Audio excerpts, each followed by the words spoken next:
তাকে বলে, আমি শেফ হতে চাই না, আমি রান্না শিখতে চাই না, তোমাকে মুক্ত করে দিচ্ছি, তুমি এখান থেকে চলে যাও। ইঁদুরটির মানুষের কথা বোঝার ক্ষমতা ছিল, সে তার কথার উত্তরে মাথা নাড়ে এবং ছেলেটি যখন ইঁদুরটিকে ছেড়ে দেয়, ইঁদুরটি ছেলেটির উদারতা দেখে তাকে রান্না শেখানোর সিদ্ধান্ত নেয় এবং ছেলেটি ইঁদুরটিকে তার সাথে তার বাসায় নিয়ে যায়।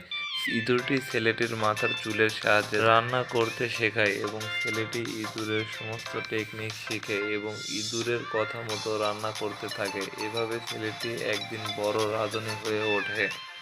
ছেলেটি তার হাতে রান্না করা প্রথম স্যুপটি তার প্রধান শেফকে উপস্থাপন করে এবং শেফ খেয়ে তার প্রশংসা করে এখান থেকে চলে যায় ও কিছু কাগজ চেক দিতে থাকে।